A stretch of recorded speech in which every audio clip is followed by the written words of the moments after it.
joining the list of guys who have 3 tournaments under their belt this season on Champs Tour. How does that feel? It feels good. You know, it was nice to win at the start, get that monkey off my back. Then I started focusing on the Swab Cup, and you know, the only way to catch Steve is, you know, he's continued to play well, is to get wins myself. So yeah, 3 wins is nice. Got 6 more to go, but I'll need to win again at least once, if not twice, to come out on top. And then you start thinking, like, how many has got Hale Irwin's got, how many Bernard Langer's got. So there's lots of goals, but it's nice that, you know, as a young guy out here, it's a new start. There's no doubt about it. And you know, as I said in the speech, we've had our day in the sun, we've had our glory, but it's nice that we come back out here and we can wave at the crowds and swan around like we've done something. And, you know, if we play well, we get to relive all those pressures. We're probably not quite as good as we were when we were younger in terms of handling pressure, but you know, we're probably a little smarter. Al? Paddy, can you talk about today? I mean, that double early. Yeah, you know, I came out and I played very nicely early on. I was hitting the ball nicely, made a couple of birdies, feeling good. You know, not that I went after the pin so much. I was going after the pin on 4, but probably early enough. I tried to hit a low 8 iron and got it at the top of the club face, and it was surprising, like, that it came up short in the water, and the burner came up short as well. To miss a short putt, I didn't mind hitting in the water. Was missing the 4-footer was actually kind of, that put me under a bit of pressure. You know, you don't want, you know, the one thing you want to do in the last round is to knock in your short putts, so that you can feel a bit more aggressive on your medium and longer putts.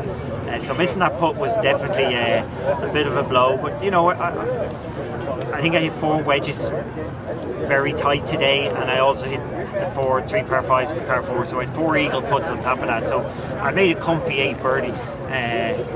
You know, so there was a few mistakes, but there was plenty in the tank today. On 13, we've all seen on Paddy's videos, you hit over your house. So. Yes, Paddy's golf tips. I hit over my house. I'll do all sorts of things.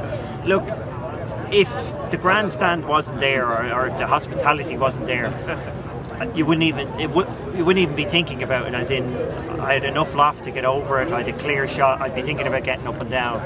But the craziness of the situation, I suppose, the fact you're doing well, it definitely makes you a bit anxious.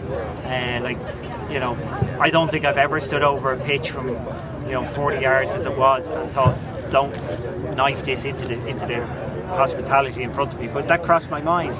I suppose anytime you're throwing something that's out of the ordinary, it sort of makes it a little tougher. And the one thing you don't want necessarily in a final round is drama. But you know, if you get it, you have to put up with it and just get on with it. Will your schedule now change? No change. I have a pretty full Champions Tour schedule as it is, so I'm going to play. I think I'm going to play 6 more events. I'm going to end up playing 33 events this year. I think I find it long and hard to find anybody who plays as many as I can. But the great thing about the Champions Tour, the one extra day off during the week, because it's 54 holes, you know, it does make it a little easier on us. But yeah, I'm going to 33 events. That's a lot of golf. Thank you. You talked about in your comments about your caddy having to sometimes talk you off the ledges. Were there other particular ledges today that you need to talk about? You know, I was just saying that you'd be shocked the job a caddy has to do out there.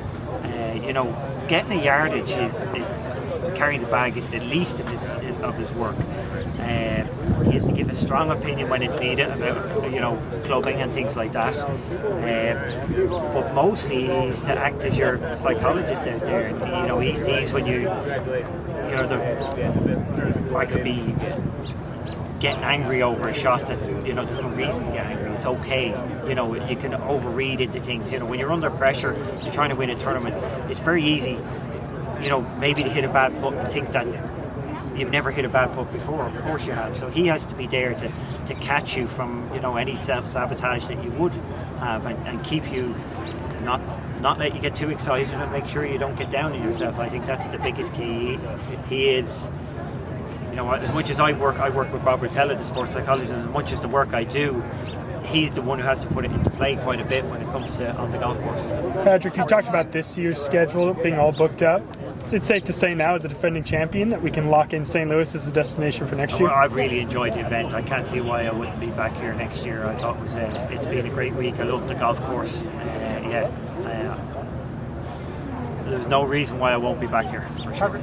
You show up this morning with a one-shot lead and you find out you're playing lift, clean, and place.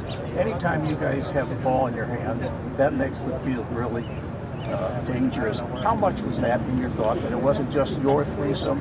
Yeah, I know it's harder to lead a tournament when the field can shoot low numbers, there's no doubt, because the leader's always going to be a little bit more conservative than he should be. And placing obviously gives a chance for the leaders or the guys chasing to shoot even lower. I think I was helped today by Steve and Bernard. I was playing with two guys, and I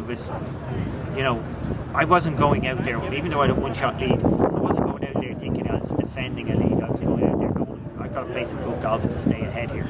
So I think playing with the two guys, Steve has my number a few times.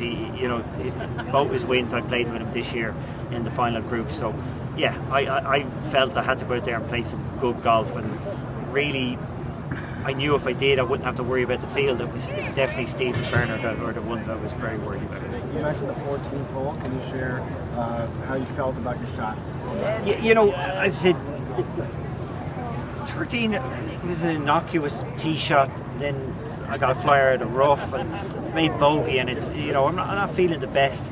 I'd hit it in the water on 14 the day before, so I had three of them in my hand. My caddy talked me into hitting my 5-wood, and I made the purest swing there with my 5-wood, and then I followed it up with a pure pitching wedge into 4 feet, rolled it in, and with a par 5 coming up, I think that won me the tournament, to be honest. 14 couldn't have been.